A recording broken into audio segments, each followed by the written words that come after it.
10 mstari wa 17 pamoja na Warumi sura ya 11 Warumi sura ya 10 mstari wa 17 na waraka wa kwanza wa Yohana sura ya 5 mstari wa 9.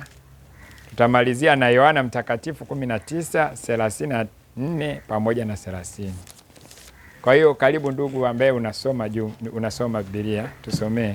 Waraka wa kwanza Warumi sura ngapi? Ya 10 mstari wa 17. Amen. Anasema, basi imani chanzo chake ni kusikia, na kusikia huja kwa neno la Kristo. Waraka wa kwanza wa Yohana sura ngapi? Sura ya 5 mstari wa 9.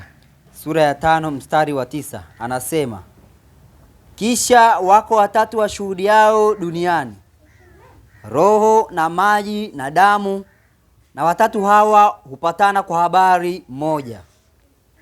Yohana Mtakatifu sura ya ngapi? Sura ya 19 mstari wa 34. Sura ya 19 mstari wa 34. Lakini askari mmojawapo alimchoma ubavu kwa mkuki, na mara ikatoka damu na maji. Na 30. Na 30. Amina. Hapo mstari wa 30. Basi Yesu alipokwisha kuipokea ile siki alisema, imekwisha. Akainama kichwa akaisalimu roho yake. Amen. Amen. Tukae. Bwana Yesu awabariki sana.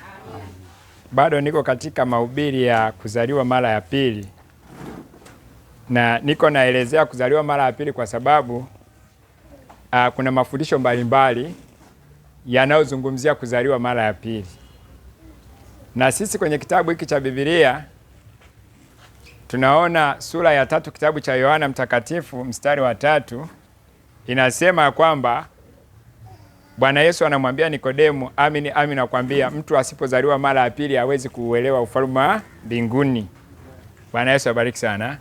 Na kusudi la kukusanyika kwetu sisi hapa tuko ili tuzaliwe mara ya pili. Katika mafundisho tukaona kwamba ili tuweze kuelewa tuelewe kuzaliwa mara ya pili ni kitu gani, kwa sababu kumekuwa na mafundisho mengi sana na watu wametumia akili nyingi sana kuelewa, lakini sisi sio watu wa kutumia akili sana. Mungu hahitaji akili zetu, anahitaji imani. Bwana Yesu abariki sana. Sasa jambo lolote ambalo tunaliangalia kwenye maandiko tunataka tulielewe limeandikwa kama hivi kuzaliwa mara ya pili. Tunaona nabii wetu ametuambia mambo ya kawaida ni mfano wa mambo ya kiroho. Kwa hiyo uzazi wa kawaida ni mfano wa uzazi wa kiroho. Ili tusidanganyike, tuwe na uhakika wa kile tunachofundishwa. Inatakiwa tunapoelezea uzazi wa pili, kuzaliwa mara ya pili, tuangalie uzazi wa kwanza, watu wanazaliwa vipi, alafu ndipo tuangalie ule uzazi wa pili. Bwana Yesu asifiwe sana. Bwana Yesu asifiwe sana. Sasa katika mafundisho yetu na mahubiri tumetembea sana, tumejifunza kuhusu kuzaliwa mara ya pili. Tukaona kwamba maandiko yanaonyesha kwamba kuzaliwa mara ya pili ni mchakato. Bwana Yesu abariki sana. Sio kwamba siku moja tu umezaliwa. Kama ndugu zangu wanaosema kwamba ukishaamini tu umeshazaliwa mara ya pili. Kama vile Yesu alisema yule aniaminie mimi amevuka kutoka mautini na kuingia uzimani. Hata tumepata wandugu, tumepata wachungaji ambao wanahubiri kwamba ukishaamini tu neno la Mungu tayari umezaliwa mara ya pili. Bwana Yesu asifiwe sana. Sasa sisi tunasema kwamba sio sawa. Na nabii wetu anasema sio sawa, sio kwamba ukiamini tu umezaliwa mara ya pili, hapana. Yesu hakumaanisha hivyo ambavyo watu wanaelewa. Bwana Yesu abariki sana. Hata tukasoma tukaona kwamba Yesu anasema kwamba nabii wetu William Marion Branham ambaye ni mfunuzi wa Biblia. Tunasoma tunapata kujua kwamba Nabii Musa alitokewa na nguzo ya moto akaandika Agano la Kale. Alafu ndugu Paulo alitokewa na nguzo ya moto alipokuwa anaenda Dameski, mtume Paulo. Yeye sasa akaandika Agano Jipya. Nabii wetu William Marion Branham yeye alitokewa na nguzo ya moto akafunua Biblia. Kwa hiyo huduma yake ni huduma ya kufunua Biblia. Sasa huyu ndio anatuambia uzazi wa kawaida ni mfano wa uzazi wa kiroho. Bwana Yesu abariki sana. Na hii nitarudia tena, hii neno kuu hii tunaipata kwenye ujumbe alihubiri mwaka wa 65 tarehe 24 mwezi wa kwanza. Alihubiri ujumbe unaitwa utungu wa kuzaa. Bwana Yesu abariki sana. Na paragrafu ya 52 mpaka 58 tunapata hapo, anasema uzazi wa kawaida ni mfano wa uzazi wa kiroho. Sasa uzazi wa kawaida tulisoma tukaona kwamba kuna hatua 3 ambazo mama anaziendea katika kujifungua. Kwamba hatua ya kwanza ni maji, hatua ya pili ni damu, hatua ya 3 ni uhai au roho au kuzaliwa. Lakini kwenye hatua ya 3 hapo kuna vitu viwili vimejificha, kuna kuzaliwa na kupata Roho Mtakatifu, kupata roho. Mtoto wa kawaida samani na sawa, kupata Roho Mtakatifu naelezea mtoto wa kiroho. Lakini mtoto wa kawaida mama anapokuwa anaenda kujifungua, tunasema kwamba mtoto akizaliwa, nabii anasema lazima alie. Kwa hiyo asipolia yule mtoto anakuwa amekufa. Bwana Yesu abariki sana. Na waganga wanajitahidi kumpiga, sijui kumfinya, wako wana ujuzi wao ili kumfanya alie. Sasa akilia yule mtoto, ina maana tayari huyo mtoto yuko hai. Bwana Yesu abariki sana. Sasa na kanisa letu la Kikristo, anasema lile kanisa la Kipentekoste tunalisoma kwenye Matendo sura ya 2, alikuanza pale Matendo sura ya 2. Lilianza wakati Yesu anawaita wale wanafunzi. Hasa Yesu alivyowaita, nabii anasema walihesabiwa haki. Miaka 3.5 walikuwa wanatakaswa. Siku ya Pentekoste uhai ukaja ndani yao. Bwana Yesu abariki sana. Kwa hiyo kuna uhai wa aina mbili, kuna uhai wa duniani na kuna uhai wa mbinguni. Uhai wa duniani ni mtoto anapolia kwa uzazi wa kwanza wa hapa duniani. Akilia kuna uhai unaingia wa hapa duniani au roho ya kidunia. Na ile roho ya kidunia inamfanya yule mtoto awe na tabia za kidunia. Zile za Wagalatia sura ya 5 kuanzia mstari wa 9 na kuendelea. Bwana Yesu abariki sana. Huyu mtoto anakuwa ni mwongo, anakuwa ana hasira, anakuwa mgomvi, anakuwa kuna mambo mengi pale yameandikwa pale. Bwana Yesu abariki sana. Na huyo anakuwa kaingia duniani. Sasa tunasema kwamba huu uhai wa duniani anaoupata anapozaliwa ni uhai wa muda tu, ambapo nabii wetu kaufananisha na uhai wa kuku wa kisasa au uzao wote chotara. Kwamba anaposema uzao chotara, ina maana uzao chotara hauwezi kujizaa. Bwana Yesu asifiwe sana. Amen. Uzao chotara hauwezi kujizaa. Amen. Sasa na uzima wa duniani hauwezi kuishi milele. Ndio maana yake. Kwa hiyo ni uzima wa muda. Ili aende mbinguni na aishi milele, huyu mtu inabidi apate uzazi wa pili. Sasa uzazi wa pili ni pale anapopata ubatizo wa Roho Mtakatifu, anakuwa amepata uhai wa kimbinguni. Na huu uhai wa kimbinguni unampa tabia za kimbinguni au tabia za kimbinguni. Yaani hapo ndio anaanza uzima wa milele na maisha ya milele yanaanza hapo, sio mpaka afe. Akisha kufa hapa kimwili bila kuwa na Roho Mtakatifu, bila kuwa na ubatizo wa Roho Mtakatifu, huyu mtu inakuwa imetoka. Asitegemee kwamba ataenda mbinguni. Mbinguni tunaingia hapa duniani kwa ubatizo wa Roho Mtakatifu. Amen. Bwana Yesu abariki sana. Amen. Mmejisikia tusome hapo Wagalatia kidogo. Fungua Wagalatia ndugu yangu. Wagalatia sura ya 5. Wagalatia sura ya 5 mstari wa ngapi? Waefeso, sio Wagalatia, Waefeso sura ya 5. Ni Wagalatia sura ya 5, samani na nichanganya vitabu. Sawa. Wagalatia sura ya 5 mstari wa 19. Hebu soma. Basi matendo ya mwili ni dhahiri, ndiyo haya: uasherati, uchafu, ufisadi. 20. Paka 21.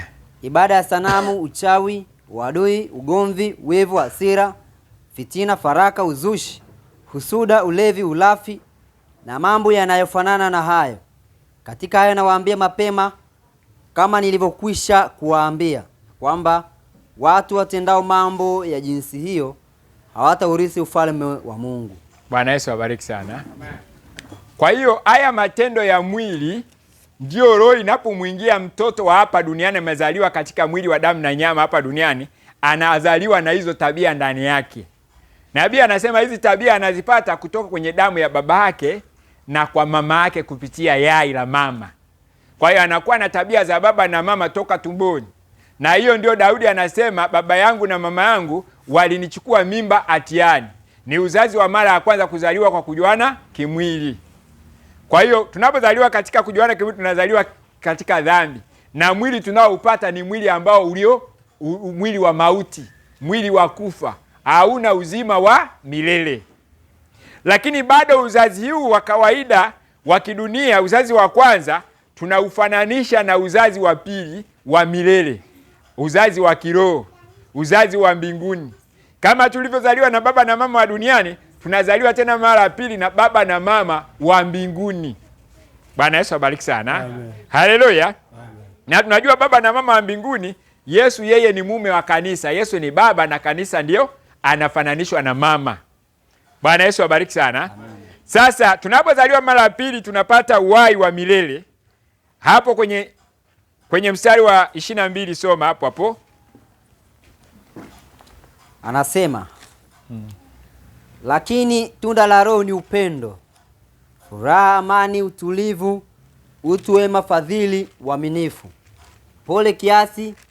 Juu ya mambo kama hayo hakuna sheria. Endelea. Na hao walio wa Kristo Yesu wameusulubisha mwili wao pamoja na mawazo yake mabaya na tamaa zake. Bwana Yesu abariki sana. Amina. Kwa hiyo hapo huo mstari anasema tunda la Roho lakini tunda la Roho ni upendo, furaha, amani, uvumilivu, utu wema, fadhili, uaminifu, upole, kiasi. Juu ya mambo kama hayo hakuna sheria. Na hao walio katika wa Kristo Yesu wameusulubisha mwili pamoja na mawazo yake mabaya na tamaa zake. Kwa hiyo hapo anaposema hao walio wa Kristo wameusulubisha mwili pamoja na mawazo yake mabaya na tamaa zake, hapo anaelezea kuua ile roho ya kidunia tunayozaliwa nayo mara ya kwanza, inaangamizwa. Bwana Yesu abariki sana. Ndio tunasema kwamba yule mtu wa kale amekufa, Kristo anaishi. Ni hao waliopata Roho Mtakatifu wakapata tabia. Ndio maana nabii anasema kwamba kuzaliwa mara ya pili ni kubadilisha tabia. Unageuzwa tabia zako. Zile tabia za kwanza zinakufa, zinakuja tabia zingine za kimbinguni. Bwana Yesu abariki sana. Kwa hiyo ukiwa na hayo matendo ya mwili, wewe unakuwa tayari sasa umeingia duniani, unaanza maisha ya kidunia na utakuwa na tabia hizo. Ukizaliwa mara ya pili, unakuwa wewe sasa umeingia mbinguni na unaanza maisha ya kimbinguni wakati bado mwili wako huu uko hai. Kwa hiyo kuna kufa mwili kwa namna mbili. Tabia za kimwili vinapokufa, tunasema huyu mwili wake ameshakufa mwili. Amen. Kwamba mwili hauna nguvu, tamaa za kidunia, tamaa za kimwili zimeangamizwa. Ndio yule mtu wa kale amekufa. Amen. Bwana Yesu asifiwe sana. Amen. Haleluya. Bwana Yesu asifiwe sana. Amen. Ndio huo tunasema, Paulo anasema sio mimi ninayeishi bali Kristo ndani yangu. Mimi ni nani? Mimi ni zile tabia za kale. Hizo tabia za kimwili ndio mimi. Lakini tunda la Roho huyo ni Kristo, sio mimi tena. Ni Kristo anaishi, ameleta tabia za kiungu ndani yangu. Bwana Yesu abariki sana. Sasa tukaona kuzaliwa mara ya pili kwa wale ambao wanasema kwamba kuna wanaosema ukipata Roho Mtakatifu ndio umezaliwa mara ya pili. Na kuna wanaosema hapana, ukiamini umezaliwa mara ya pili. Hawa watu wanabishana sana. Huyu ameng'ang'ana kwamba ukiamini ndio umezaliwa mara ya pili kwa sababu Yesu alisema, na huyu anasema hapana, siku ya Pentekoste ndio kanisa lilianza, pale Roho Mtakatifu aliposhuka, hapo ukipata Roho Mtakatifu sasa ndio umezaliwa mara ya pili. Bwana Yesu abariki sana. Lakini kwa sisi tunaona kwamba kuzaliwa mara ya pili ni mchakato. Kwamba kumbe maji yanapotoka tunasema mtoto anazaliwa. Damu inapotoka tunasema mtoto anazaliwa. Mwili ukitoka tunasema mtoto ameshazaliwa. Kama hali tunasema mtoto amezaliwa lakini bahati mbaya. Bwana Yesu abariki sana. Lakini akilia tunasema mtoto amezaliwa yuko hai, tunashangilia. Bwana Yesu abariki sana. Amen. Haleluya. Kwa hiyo sasa, na kimwili kiroho ni hivyo hivyo. Tukaona kwamba watu wanaoamini pasipokuwa na tabia na matendo ya Roho Mtakatifu, neno la Mungu linaonyesha kwamba hawa watu wanakuwa wamekufa. Kuna watu wanasema tunaamini ujumbe, kuna watu wanaamini neno la Mungu, lakini yale matendo ya Roho Mtakatifu hayaonekani kwao. Kama hivi maombi unakuta hamna.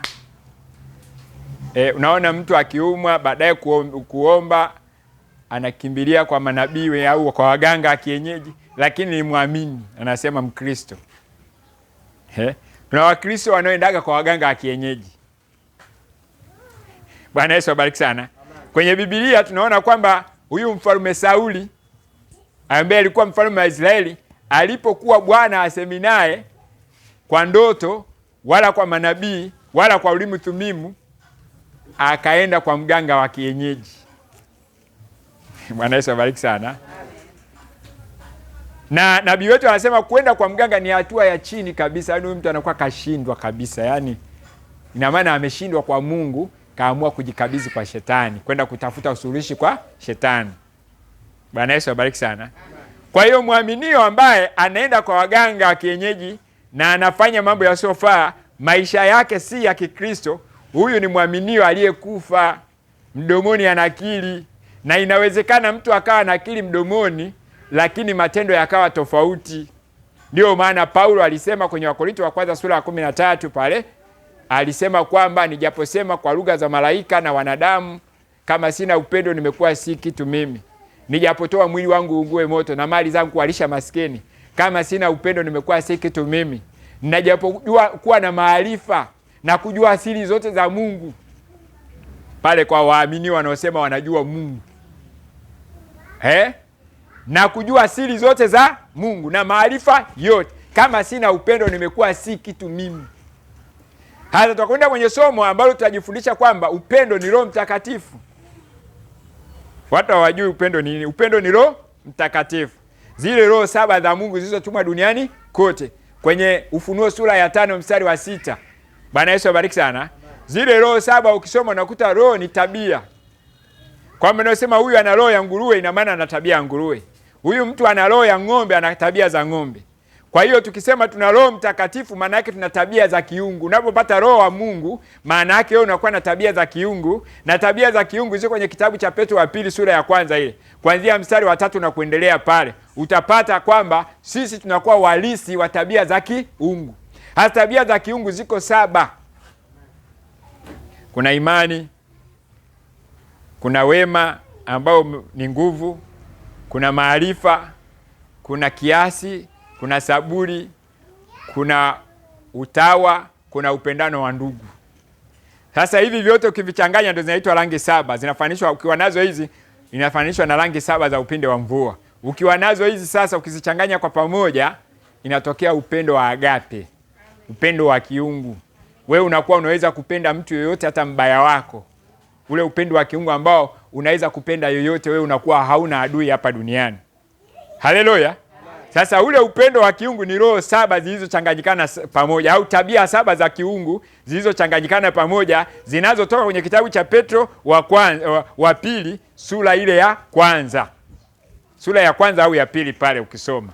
Bwana Yesu asifiwe sana. Haleluya. Na hizo kutajifunza, ndio ukishazaliwa unapokuwa sasa, tunaenda kujifunza kuna ujumbe unaitwa kwamba kimo cha mtu mkamilifu. Kwa sisi wanadamu wa kawaida tukisema kimo cha mtu mzima, kwamba wanadamu anasema kwamba inabidi tukue, kuna mtu anakuwa anafika utu uzima. Kwa hiyo na katika imani mtu wa kiroho huwa anafika utu ukamilifu. Mtu mkamilifu ni mmoja tunaye, ni Kristo. Hasa Kristo anazaa watoto, na hao watoto wanaozaliwa mara ya pili inabidi wakue mpaka wakifikie ukamilifu. Bwana Yesu asifiwe sana. Haleluya. Haleluya. Sasa huu mchakato ndio niko naelezea, mchakato wa kuzaliwa mara ya pili, kwamba huu mchakato sasa tunaelezea kuanzia mimba, kama mwanadamu anavyotunga mimba. Alafu tunajua kuelezea kuzaliwa. Alafu akishazaliwa tunaelezea inabidi akue afikie kimo cha mtu mkamilifu. Bwana Yesu abariki sana.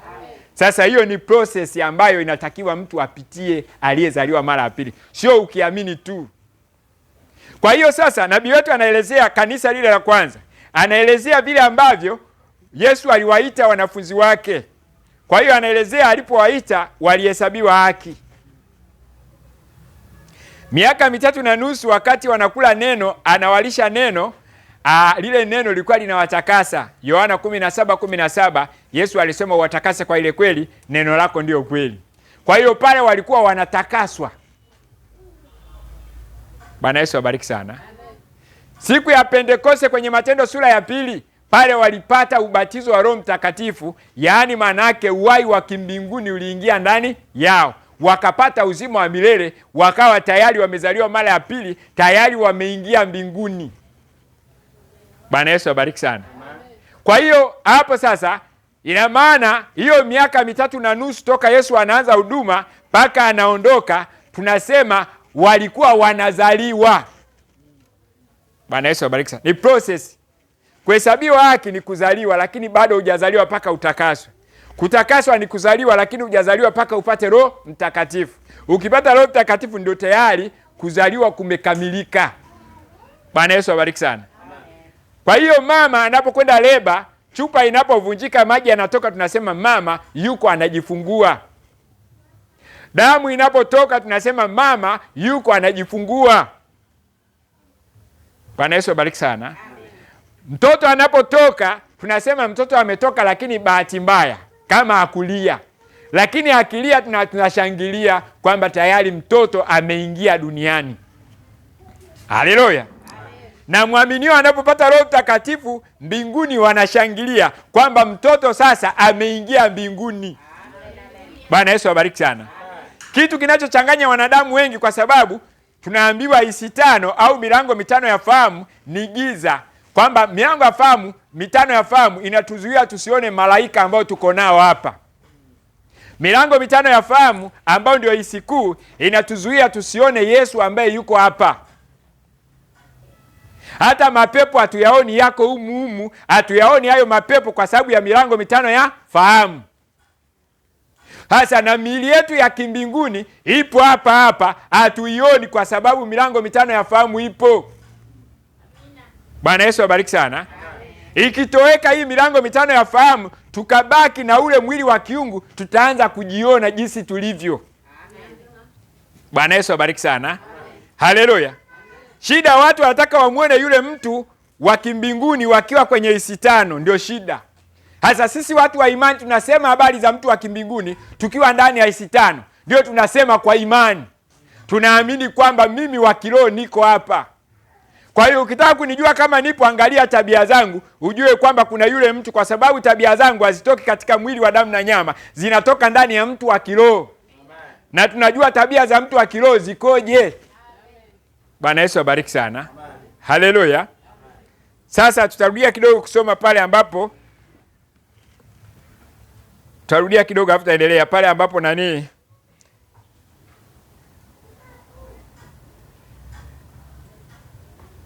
Bwana Yesu abariki sana. Pale ambapo nabii alisema kuzaliwa mara pili process, kwenye ujumbe huu, ujumbe uliohubiriwa tarehe 19 mwezi wa 12 mwaka wa 59. Tarehe 19 mwezi wa 12 mwaka wa 59.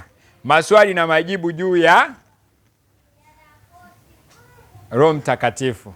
Unaitwa huo ujumbe, maswali na majibu juu ya Roho Mtakatifu.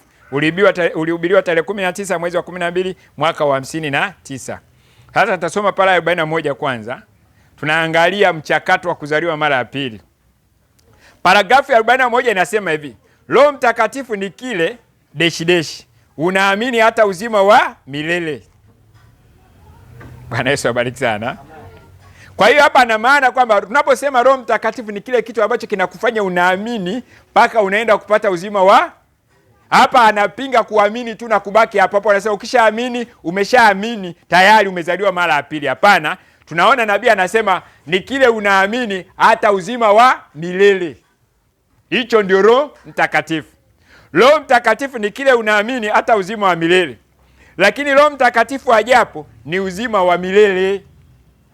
Kwa hiyo hapo Roho Mtakatifu anapokuja ni uzima wa milele. Bwana Yesu abariki sana. Haleluya. Unaamini wewe unazaliwa kwa Roho unapotakaswa. Hapa anasema unaamini deshi deshi. Yaani anaonyesha hii deshi deshi, unaamini, unaendelea kuamini, unaendelea.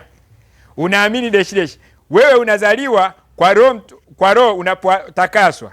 Lakini hujazaliwa na Roho hata Roho Mtakatifu akuingie. Kwa hiyo unapoamini unazaliwa na Roho. Unapotakaswa unazaliwa na Roho, lakini bado hujafikia hitimisho lake mpaka Roho Mtakatifu akuingie. Kwa hiyo ni process, ni mchakato ambao unauendea. Kama nilivyosema, ukishaamini umegeuka safari. Ulikuwa unaelekea kuzimu, sasa unaelekea mbinguni. Katika kuelekea mbinguni kuna hatua 3 inabidi uvuke. Hatua ya kwanza ni kuhesabiwa haki ambayo ni maji. Hatua ya pili ni utakaso ambao ni damu. Hatua ya 3 inatakiwa Roho Mtakatifu akuingie. Na Roho Mtakatifu akikuingia tayari wewe umepata uzima wa kimbinguni au umezaliwa mara ya pili. Bwana Yesu abariki sana. Kwa hiyo anayesema kwamba ukiamini tayari amekosea, na anayesema ukipata Roho Mtakatifu ndio tayari amekosea. Ni yule anayechukua kila kitu, yaani ni utaratibu wote huu inabidi upitie. Uhesabiwe haki, utakaswe, upate Roho Mtakatifu. Ndio tunasema huo mchakato wote hapo ndio tunasema kwamba wewe umezaliwa. Bwana Yesu asiwe sana. Haleluya. Anasema hivi, Roho Mtakatifu akuingie. Hilo ni kweli. Mtoto ana uzima tumboni mwa mama. Misuli midogo inatapatapa, ni uhai fulani, lakini ni uhai tofauti anapopumua pumzi ya uzima mapuani mwake. Ni tofauti, hivyo ndivyo ilivyo, ni deshi. Bwana Yesu abariki sana. Kwa hiyo hapa anaelezea kuonyesha kwamba vile mtoto anapozaliwa, anapokuwa tumboni kwa mama, kwa kweli anakuwa na uhai fulani. Bwana Yesu abariki sana. Lakini ule uhai anaokuwa nao unatokana na mama. Kama kuna pumzi inaingia kule ni mpaka mama avute pumzi ndio iingie kwa yule mtoto. Anakuwa tegemezi. Kwa hiyo mtoto anapokuwa tumboni anakuwa tegemezi kwa mama. Hata chakula anakula mpaka mama ale chakula ndio mtoto naye anakula. Na wanasema kwamba unakuta vile ambavyo unaweza kukuta mama anasikia hamu ya kula udongo, mwingine anakula mkaa. Anasema kunakuwa na madini fulani ambayo yule mtoto amekosa, ndio anadai, anamsababisha mama ale vitu fulani. Bwana Yesu abariki sana. Haleluya. Kwa hiyo yote kuonyesha kwamba anakuwa kama ana uhai fulani, sio kwa kutumia uwezo wake mwenyewe, ila anafanya vitu kwa kupitia mama. Lakini huu uhai ni tofauti na anapotoka anavuta kwa kutumia pua yake, anavuta pumzi. Anakuwa ni yeye mwenyewe. Bwana Yesu abariki sana. Kwa hiyo hapa amefananisha na vile ambavyo unapoamini, ndugu yangu au dada yangu, naamini neno la Mungu, unahesabiwa haki. Nabii wetu anatuambia wakati unahesabiwa haki, unakuweza kuwa unasikia hamu ya kitu fulani ambacho ni kinyume na neno la Mungu. Unasikia kiu ya kufanya kitu fulani ambacho ni kinyume na neno la Mungu. Bwana Yesu abariki sana. Kwa hiyo inabidi ujizuilie, usifanye kwa nguvu zako. Bwana Yesu abariki sana. Imani nayo tunasema sasa hivi wakati wa neema, lakini nayo inaanza kwa sheria. Hata ukiona ubatizo kwenye maji mengi kwa jina la Bwana Yesu Kristo, inatakiwa utumie nguvu kubatizwa mwenyewe. Kwa hiyo kuna sehemu yako ambayo Mungu anahitaji uitende. Ndio maana anasema aaminie na kubatizwa, Bwana Yesu abariki sana, ataokoka. Pale kwenye Matendo sura ya 2 mstari wa 37 na 38 anasema kwamba walipokuwa wamesikia mahubiri ya Petro wakachoma mioyo yao, wakamwambia Petro na mitume wengine, tutendeje ndugu zetu? Petro akasema, tubuni mkabatizwe kwa jina la Yesu mpate ondoleo la dhambi, kisha mtapata kipawa cha Roho Mtakatifu. Kwa hiyo kutubu na kwenda kubatizwa inabidi wewe mwenyewe uamue kwa uwezo wako. Sasa ukatubu, ukabatizwa kwa jina la Bwana Yesu Kristo, Mungu anakupa msamaha wa dhambi, hiyo ni kazi ya Mungu. Baadaye anakujaza Roho Mtakatifu, hiyo ni kazi ya Mungu. Lakini kuna sehemu yako inatakiwa ufanye hapa mpaka ufikie kupata ubatizo wa Roho Mtakatifu. Kuna sehemu inatakiwa ufanye. Sasa ukifikia kupata ubatizo wa Roho Mtakatifu, unakuwa sio wewe tena, unakuwa sasa ni Mungu ndani yako, na neno la Mungu haliwi sheria tena, linakuwa ni asili yako. Ile nilikuwa nahubiri kwamba haina maana eti hatuishi kwa matendo ya sheria, haina maana sasa sisi tunakuwa wezi au tunakuwa waongo. Nimekutana na watu wakuta muongo tu anasema bwana sisi hatuishi kwa matendo ya sheria, mtu anatembea uchi. Nimekuta mwanaume anatembea baba kabisa, rafiki yangu anatembea kifua wazi na amevaa kibukta kimeishia humu. Naambia wewe mbona anasema bwana si hatuko chini ya sheria, anasema ameokoka anakwenda mbinguni. Alafu hayuko chini ya sheria. Sasa naambia sasa mbona vua na hicho kibukta basi. Anaona aibu. Sasa aibu ya nini? Bwana Yesu abariki sana. Kwa hiyo tunaona kwamba tunaposema sisi tumeokolewa kwa neema, haina maana sisi sasa neema inatufanya tufanye kila kitu, hapana. Paulo alisema yeye ni mfungwa wa Kristo. Mfungwa wa Kristo maana yake mtu amefunga kwenye neno la Mungu, anaishi kulingana na neno la Mungu. Huyo ndio mfungwa. Kwa sema hata uhuru wa kawaida, hakuna uhuru pasipo sheria. Uhuru bila sheria ni ushetani. Amen. Bwana Yesu abariki sana. Amen. Panaposema neno la Mungu kwamba mtu sasa huyu mtu atakiwi kuwekewa sheria aliye katika Kristo, maana yake huyu mtu sasa yeye sasa hawezi kufanya makosa. Bwana Yesu abariki sana. Amen. Mtu akishakuwa na Roho Mtakatifu wa kweli hawezi akaiba, hawezi akasema uongo. Yaani kuishi maisha hayo ya kutokusema uongo, ya kutokuiba ni asili yake, kwa sababu Roho Mtakatifu amemletea asili ya utakatifu. Bwana Yesu abariki sana. Na ajizuilie sasa hapo. Ina maana huko mwanzoni kabla hajapata ubatizo wa Roho Mtakatifu itakiwa ajizuilie kufanya maovu. Ajizuilie tu kabisa kisheria. Tukaona kwamba mtu asiye na Roho Mtakatifu ni vizuri akawekewa sheria, kwa sababu ni kiumbe kibaya. Ndio maana hata serikali yetu imeweka sheria, kwa sababu watu wengi hawana Roho Mtakatifu. Bwana Yesu abariki sana. Amen. Na hata kanisani kama mtu hana Roho Mtakatifu inabidi kanisa liwe na sheria, kwa sababu tuko mchanganyiko. Kuna wenye roho wa Mungu, kuna wasio na roho wa Mungu, inabidi wawekewe sheria. Bwana Yesu abariki sana. Haleluya.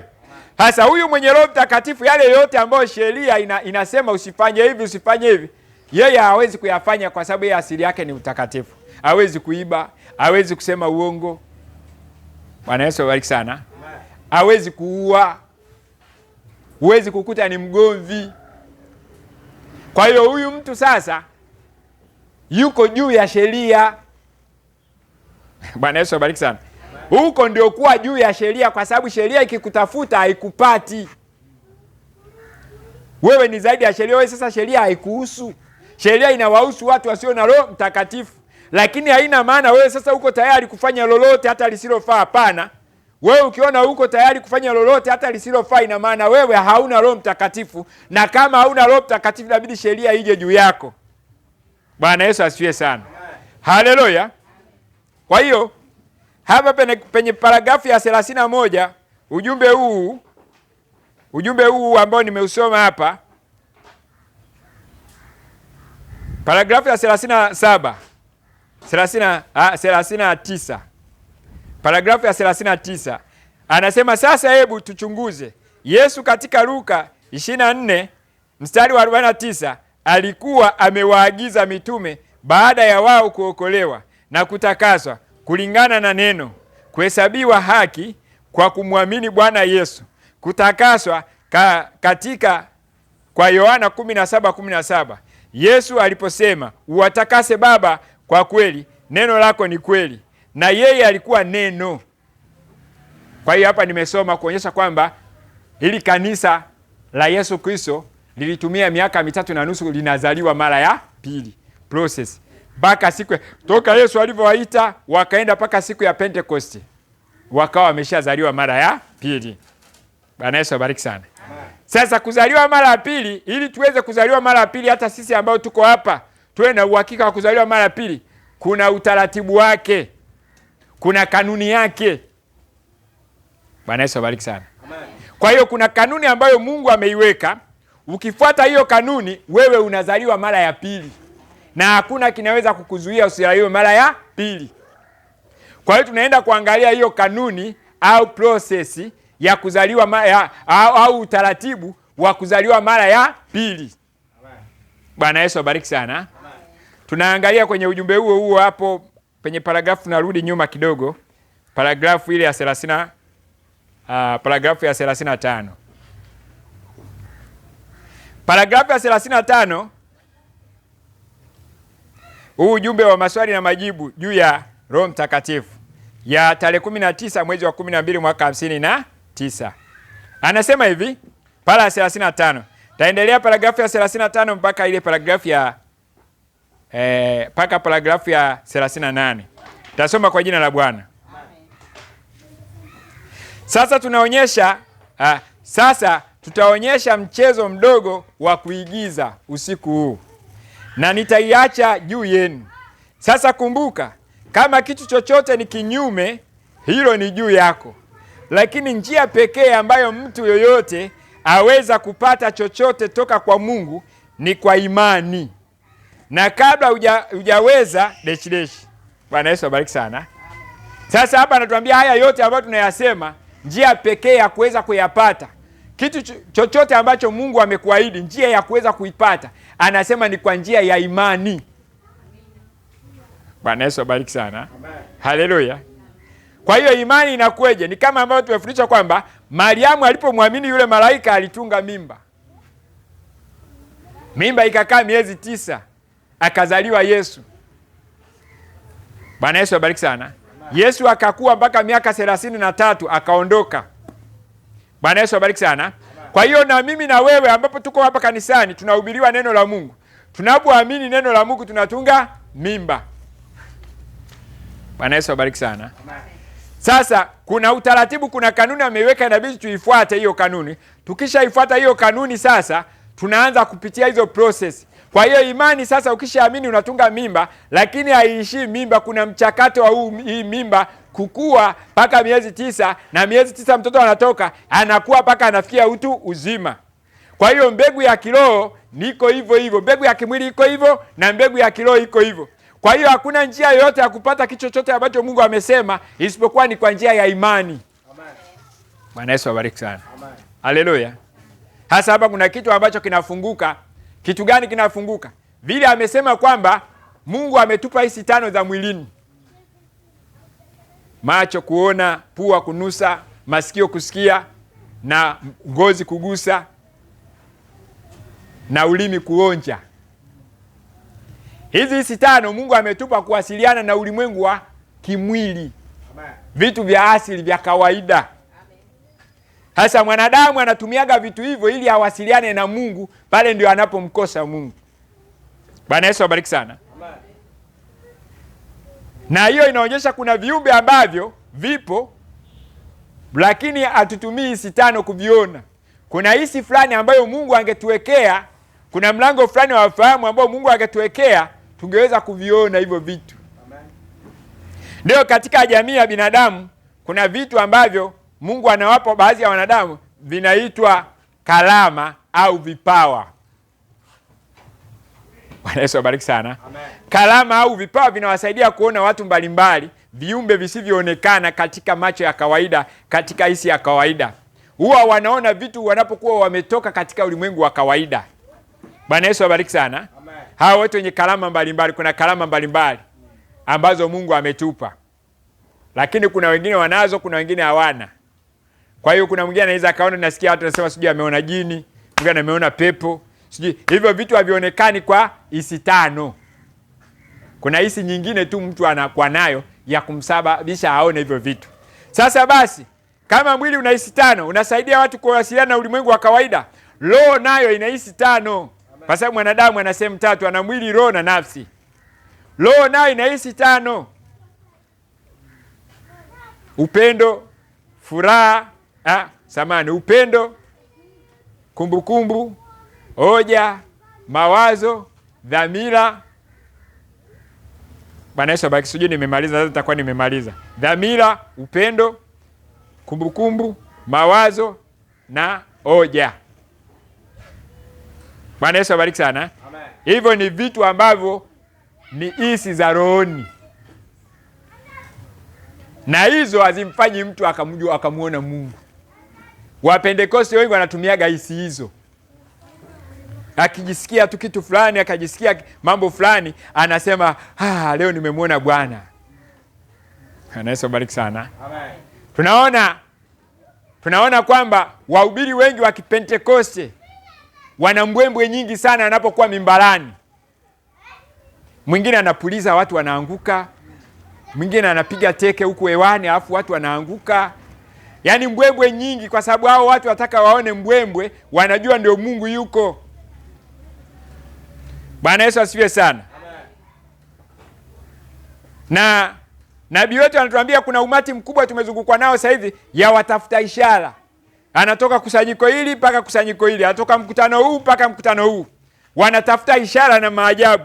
Anasema akiona mtumishi anatoa mafuta, anatoa maji, wanasema alihubiri mpaka mafuta yakatoka, mpaka maji yakatoka. Aisee, mtumishi yule ana upako.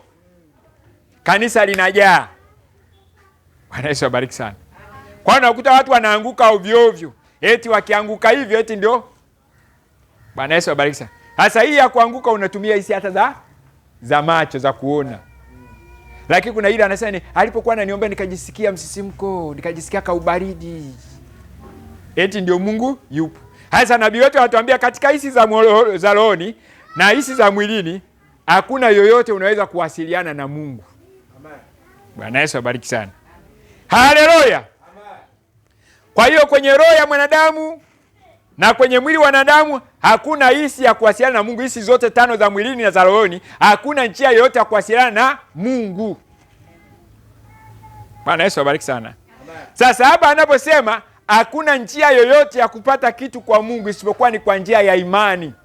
Hiyo imani tunaambiwa ndio hisi ambayo inafanya wewe uwasiliane na mbinguni, uwasiliane na vitu vya kimbinguni. Pasipo imani haiwezekani kumpendeza Mungu. Na imani haihitaji hisi za rohoni wala hisi za mwilini. Bwana Yesu abariki sana. Haleluya. Ndio maana kama umeota ndoto au umeona maono, tunapima kwa neno. Bwana Yesu abariki sana. Kwa nini tunapima kwa neno? Kwa sababu sisi tunaamini neno, na neno halihitaji maono fulani au mafunuo fulani. Hapana, hayo mafunuo na maono yakiwa tofauti na neno ni uongo. Bwana Yesu abariki sana. Kwa hiyo tunaamini neno. Kwa hiyo imani ndio njia pekee ya kumpendeza Mungu, na imani ndio inakaa kwenye nafsi. Bwana Yesu abariki sana. Kwa hiyo anaposema kwamba hakuna njia yoyote ya kupata kitu chochote kwa Mungu isipokuwa kwa njia ya imani, anamaanisha hivi: imani ni mfano wa mbegu. Kwamba mbegu unapoipanda, ile process tuliyosema kwamba ukipanda mbegu inaanza mizizi, inakuja kashina kale, inakuja majani, inakuja sijui nini mbelewele, mpaka inatokea mbegu. Kwa hiyo ule mchakato ule wa mbegu kukua mpaka kuzaa mahindi. Kwa hapo amesema hakuna njia ya kupata chochote kwa Mungu isipokuwa kwa njia ya imani. Kwa hiyo mchakato huo wa mbegu kukua mpaka kuzaa mbegu, huo mchakato wote kwa Mungu unaletwa na imani. Kwa hiyo unapoamini sasa, kama umeamini Mungu 100%, tayari ni mchakato, ni sawa na mbegu imeenda ardhini. Ama kwa namna nyingine tunasema kwamba neno la Mungu ni mbegu. Luka sura ya 8 mstari wa 11. Neno la Mungu ni mbegu, na wewe umeamini neno. Imani huja kwa kusikia, na kusikia huletwa kwa neno la Kristo. Kwa hiyo imani sasa imekuja ndani yako, hiyo imani ni mbegu. Bwana Yesu abariki sana. Ndio inatakiwa ianze kukua, inaanza mchakato. Hasa haya yote mautaratibu, kuhesabiwa haki, kutakaswa, ubatizo wa Roho Mtakatifu, kupata tabia za kiungu mpaka kufikia kima cha mtu mkamilifu. Hakuna njia yoyote ya kupata mambo hayo isipokuwa kwa njia ya imani. Sio unaamini tu imeisha, unaamini na kuendelea mpaka kufikia utu ukamilifu. Bwana Yesu abariki sana. Ndio maana yake unaamini na kuendelea mpaka neno lote lijae ndani yako, neno lijae mpaka lifurike. Haleluya! Hapo ndio nasema huyu sasa ni mtu mkamilifu. Sio sehemu ya neno tukasema kwamba sisi ni waaminio wa neno lote. Hatuamini sehemu ya neno, tunaamini kila sehemu ya neno. Kwa hiyo unakwenda kuamini neno, kila unachoamini kinaenda kujenga mwili, unaenda kukua huko ndani mpaka unafikia utu ukamilifu. Bwana Yesu abariki sana. Kuzaliwa mara ya pili ni mchakato.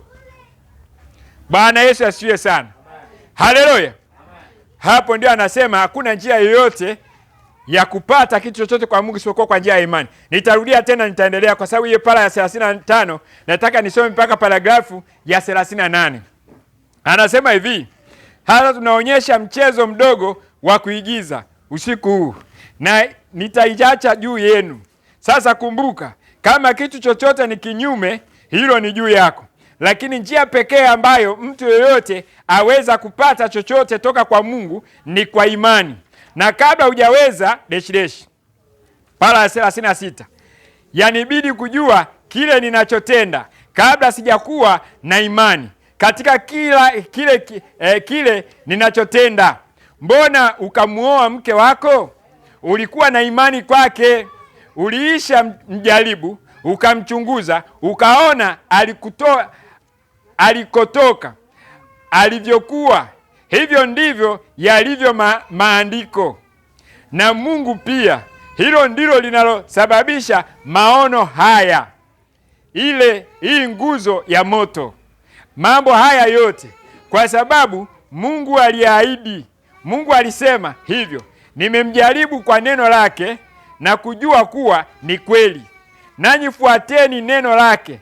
Ndipo kama kuna tatanisho dogo mahali fulani, basi kuna kasoro mahali fulani. Bwana Yesu abariki sana. Kwa hiyo hapa nasema tufuate neno lake. Kama tunaona kuna sehemu mambo hayaendi ipasavyo, ujue kuna sehemu tumekosea. Tumekosea nini? Kufuata neno. Kwa hiyo kufuata maelekezo ya Mungu, lazima kitokee Mungu alichokiahidi. Kwa hiyo nyinyi fuateni tu maelekezo ya neno lake, mtaona Mungu akitenda kazi. Kama kuna kasoro fulani, kama kitu fulani hakitendeki kama ilivyo, kuna kasoro mahali fulani. Naendelea kusoma. Kwa maana Mungu, sikiliza, Mungu hakufanya kamwe au hatafanya kamwe kinyume cha kanuni zake.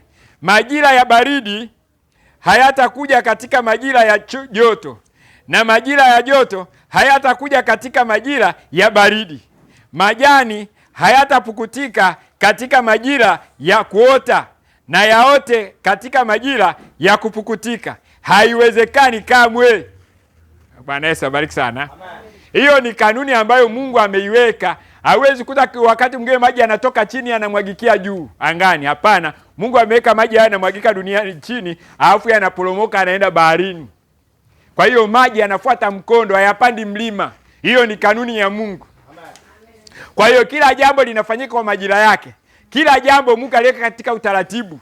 Bwana Yesu abariki sana. Kwa hiyo na kupata vitu vya Mungu ameviweka katika utaratibu. Bwana Yesu abariki sana.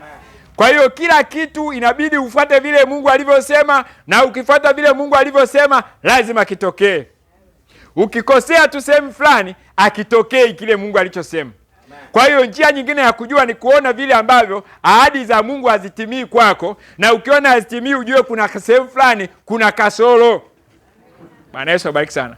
Kwa hiyo unajichunguza sehemu gani nimekosea na unarekebisha. Kama hauoni, omba Mungu akuonyeshe kwamba Mungu, nimekosea wapi, nitengeneze. Kwa hiyo ukitengeneza tu pale ulipokosea, lazima itimie. Bwana Yesu abariki sana. Haleluya. Yaani ukitekeleza mambo anayofanya Mungu ni kama vile sumaku. Mnasema kwamba Yesu anapokuja, Mungu anapokuja, anakuja kunyakua neno lake. Kama vile sumaku unavyoiona, sumaku ile inanasaga chuma, hainasi udongo. Kwa hiyo kwenye neno la Mungu, kama we ni neno, wewe ni chuma. Kwa hiyo unyakua unapokuja, wenyewe unanyakua neno peke yake. Kwa hiyo kama wewe haunyakuliwi, wewe ni udongo. Bwana Yesu abariki sana. Yaani hapa nimefananisha chuma na neno la Mungu, hapa nimefananisha udongo ndio wewe, ndio mwili. Tena huu mwili ni wa udongo. Kwa hiyo udongo haunasi neno, na udongo hautanyakuliwa. Bwana Yesu abariki sana. Haleluya. Udongo haunyakuliwi, nyama na damu havitalisi ufalme wa mbinguni. Wakorinto wa kwanza sura ya 15 mstari wa 50. Bwana Yesu abariki sana.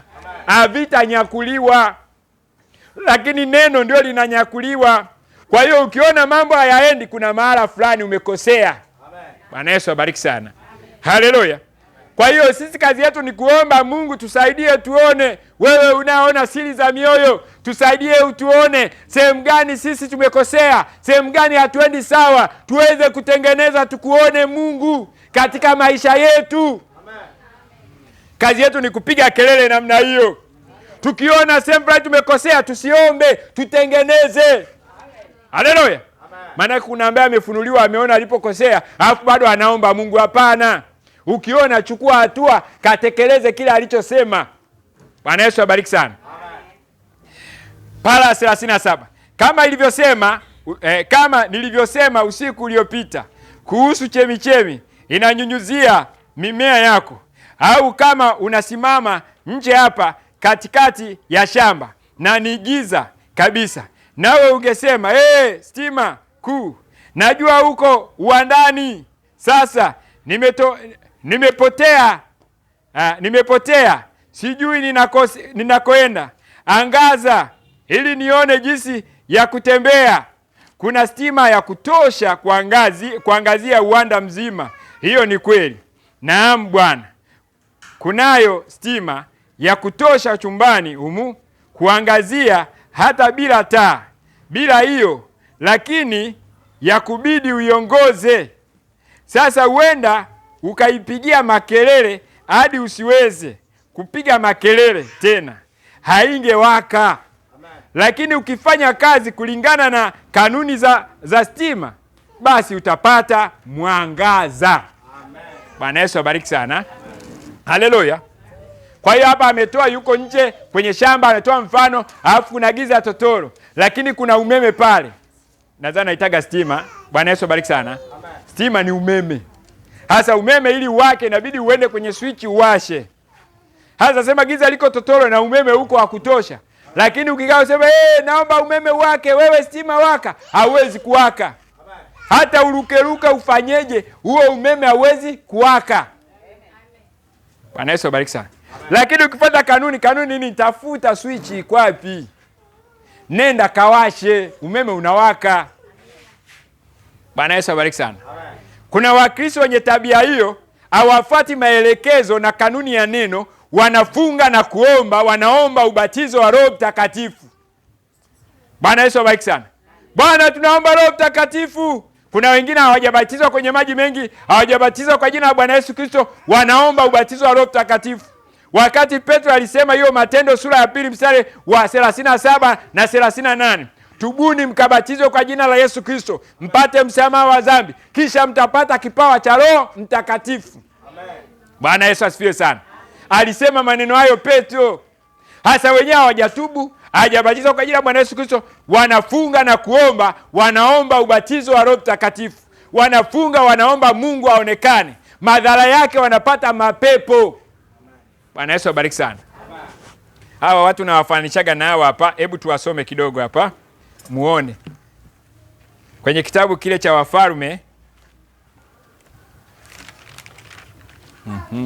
Kitabu kile cha Wafalme.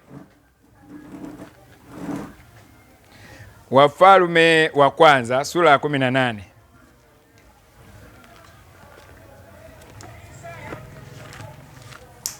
Mstari wangapi? Mstari ule wa 26 mpaka 40. 26 mpaka 40. Sawa. Wafalme wa kwanza sura ya 18 na mstari wa 26 mpaka 40. Amen. Wakamtwaa yule ng'ombe waliyepewa. Wakamtengeza, wakaliitia jina la Baali tangu asubuhi hata adhuhuri, wakisema Baali utusikie. Lakini hapakuwa na sauti wala aliyejibu. Amen. Nao wakarukaruka juu ya madhabahu walioifanya. Ikawa wakati wa adhuhuri, Elia akawafanyia dhihaka akasema, Mwiteni kwa sauti kuu, maana ni Mungu huyo. Amina. Labda anazungumza au ana shughuli au ana safari au labda amelala, sharti aamshwe. Amen. Wakapiga kelele, wakajikatakata kwa visu na vyembe kama ilivyo desturi yao, hata damu ikawachuruzika. Ikawa wakati wa adhuhuri ulipopita, walitabiri hata wakati wa kutoa dhabihu ya jioni, lakini hapakuwa na sauti wala aliyejibu wala aliangalia. Kisha Eliya akawaambia watu wote, nikaribieni mimi. Watu wote wakamkaribia, akaitengeneza madhabahu ya Bwana iliyovunjika.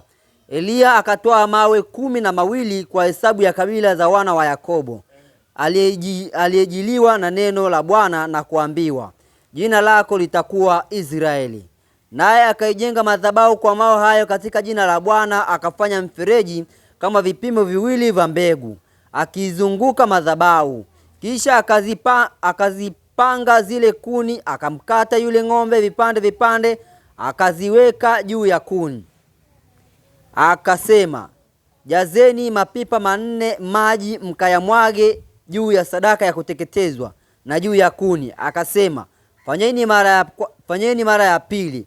Wakafanya mara ya pili. Akasema, fanyeni mara ya tatu. Wakafanya mara ya tatu. Yale maji yakaizunguka madhabahu, akaujaza mfereji maji. Ikawa wakati wa kutoa dhabihu ya jioni, Eliya nabii akakaribia, akasema, Bwana Mungu wa Ibrahimu na Mungu wa Isaka na wa Israeli, na ijulikane leo ya kuwa wewe ndiye Mungu katika Israeli, na ya kuwa mimi ni mtumishi wako, na ya kuwa nimefanya mambo haya yote kwa neno lako. Unisikie Bwana, unisikie, ili watu hawa wajue ya kuwa wewe Bwana ndiwe Mungu, na ya kuwa wewe umewageuza moyo wakurudie. Ndipo moto wa Bwana ukashuka, ukaiteketeza sadaka ya kuteketezwa na kuni na mawe na mavumbi, ukayalamba yale maji yaliyokuwa katika mfereji. Na watu wote walipoona wakaanguka kifudifudi, wakasema, Bwana ndiye Mungu, Bwana ndiye Mungu. Eliya akawaambia, wakamateni hao manabii wa Baali, asiokoke hata mmoja. Wakawakamata, na Eliya akawachukua mpaka kijito cha Kishoni, akawaua huko. Haleluya.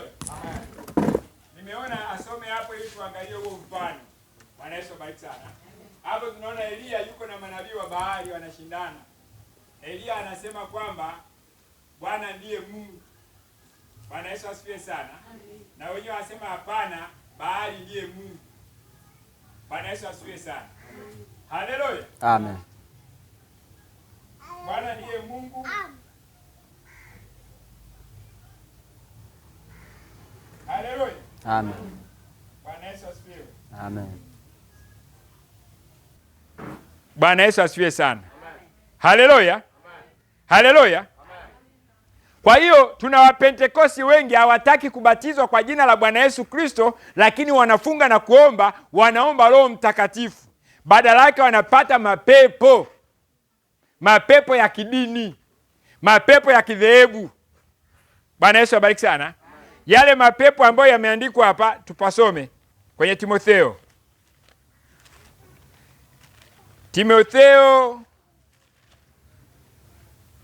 wa pili au wa kwanza? Timotheo wa pili, hapo tusome kidogo.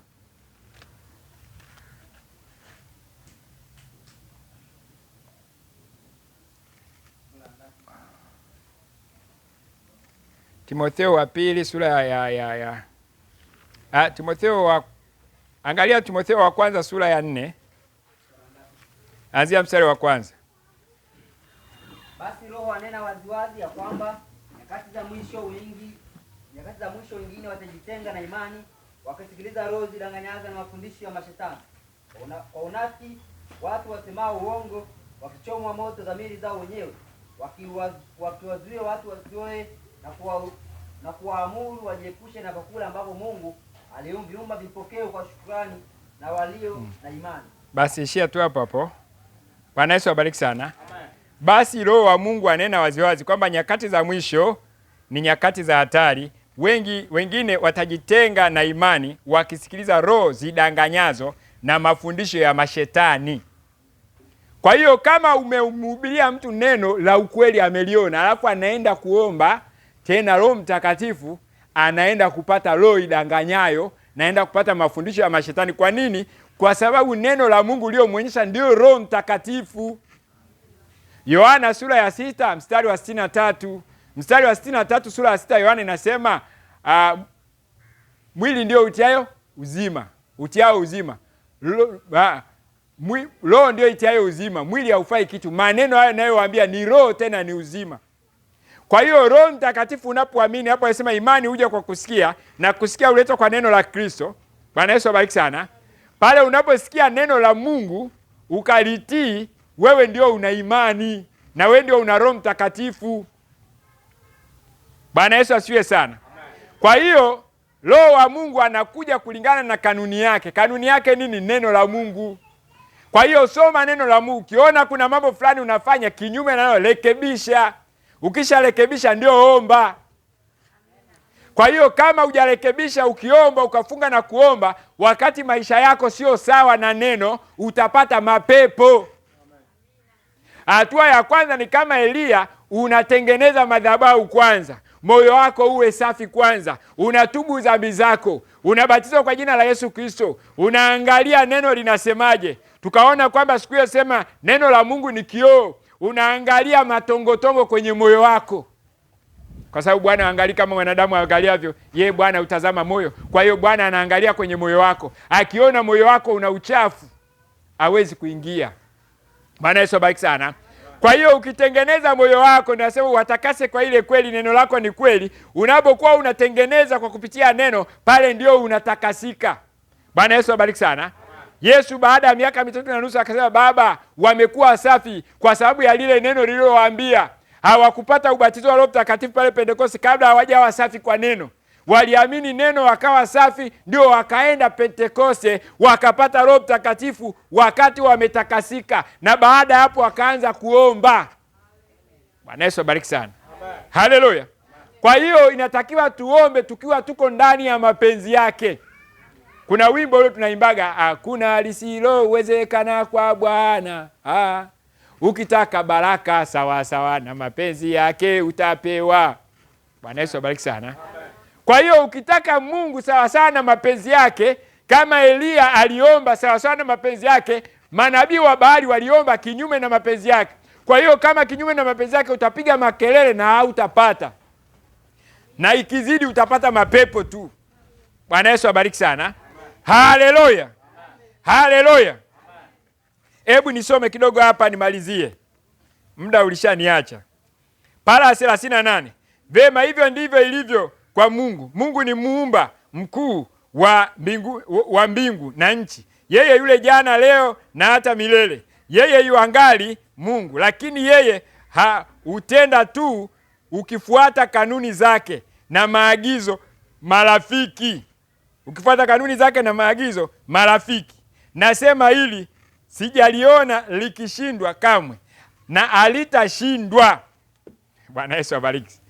Kwa hiyo Mungu anafanya kazi pale unavyofuata maelekezo, na ukifuata maelekezo na kanuni zake alishindwi.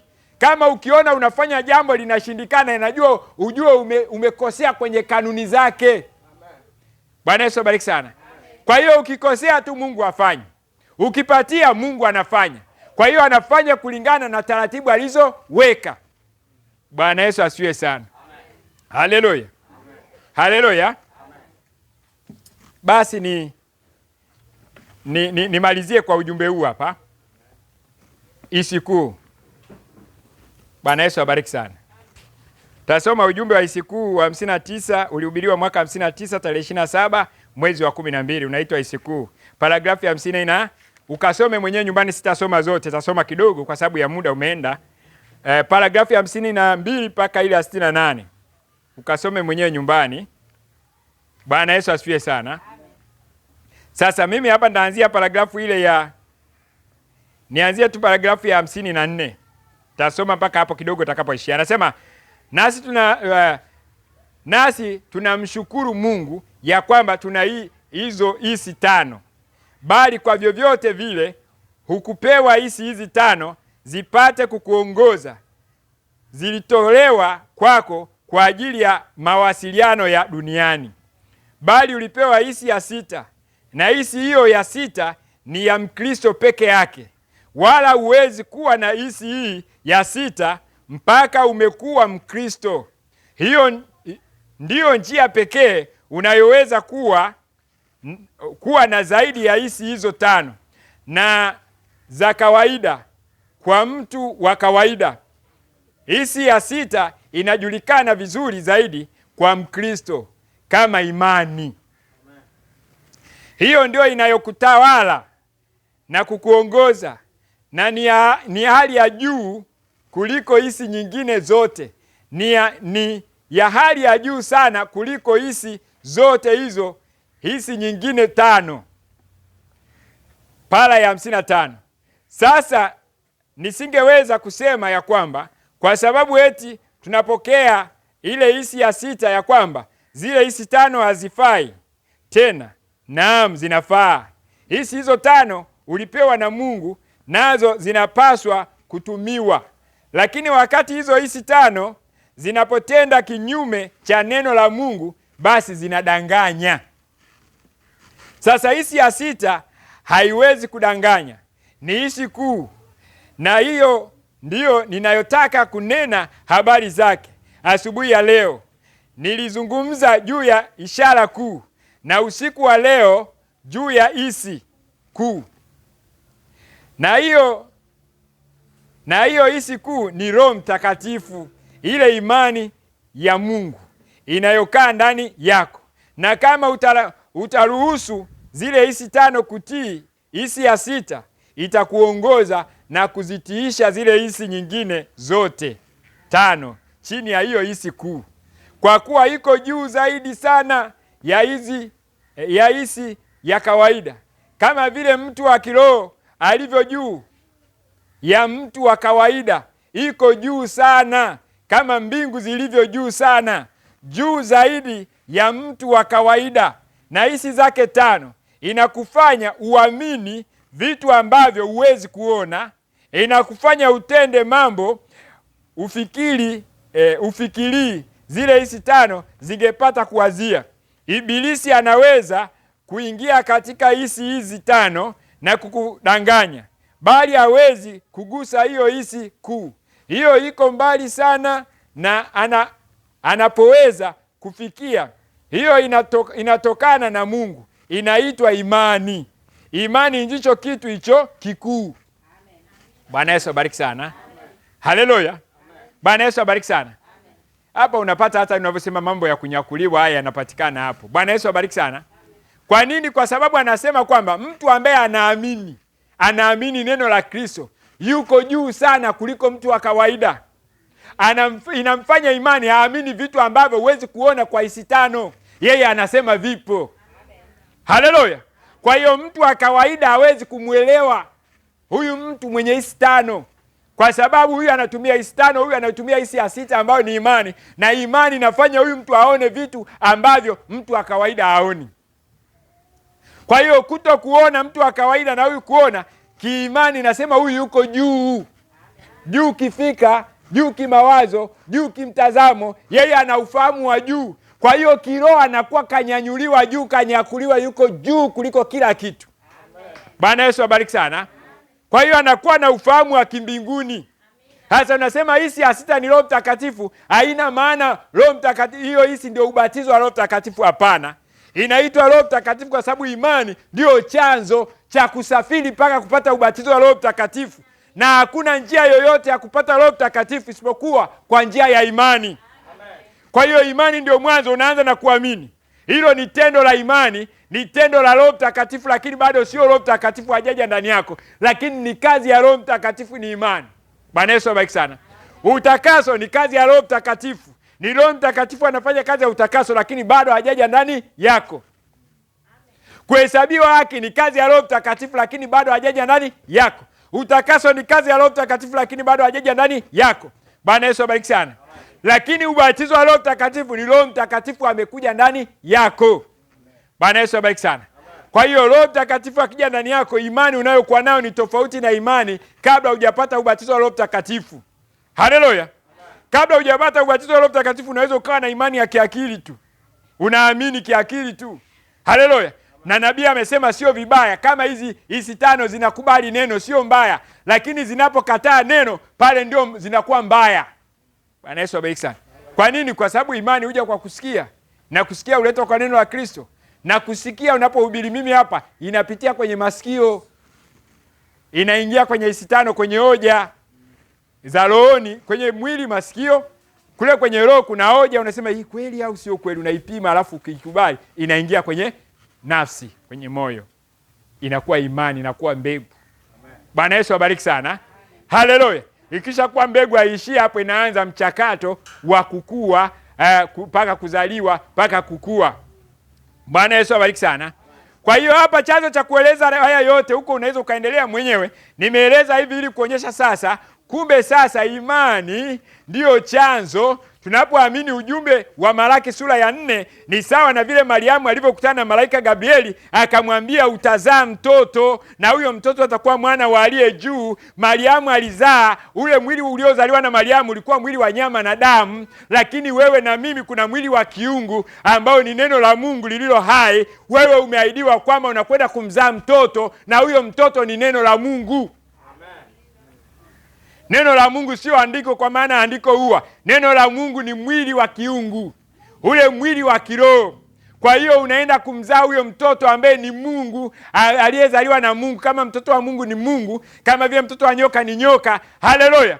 Kwa hiyo wewe ni mwanamke uliobarikiwa sana, na mimi ni mwanamke niliobarikiwa sana. Kwa hiyo ukipata ubatizo wa Roho Mtakatifu, tayari yule mtoto anakuwa kazaliwa. Haleluya. Haleluya. Kuzaliwa mara ya pili ni mchakato. Bwana Yesu abariki sana. Sasa tutakwenda kujifunza kukua sasa. Nadhani mchakato toka mimba mpaka kuzaliwa mtoto tumeshaelewa. Hata kama hujapata ubatizo wa Roho Mtakatifu, hata unaweza kuwa umeelewa kiakili tu.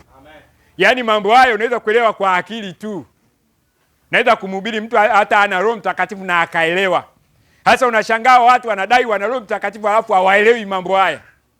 Bwana Yesu abariki sana. Haleluya. Kwa hiyo hapa nafundishwa hii kiakili ni kama unaelewa kama theory. Lakini Roho Mtakatifu akija ni practical. Kwenye yale masomo ya nini? Ya nini wanaita masomo ya mechanical. Kuna ile practical na theory. Theory mnafundishwa darasani, practical mnatoka nje kimatendo.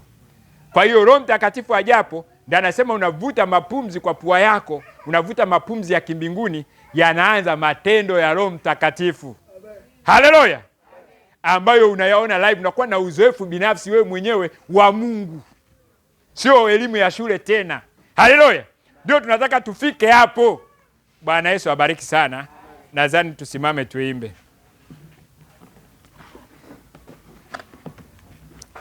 Palipo roho yote yanawezekana. Palipo roho yanawezekana. Palipo roho yote yanawezekana. Palipo roho yanawezekana.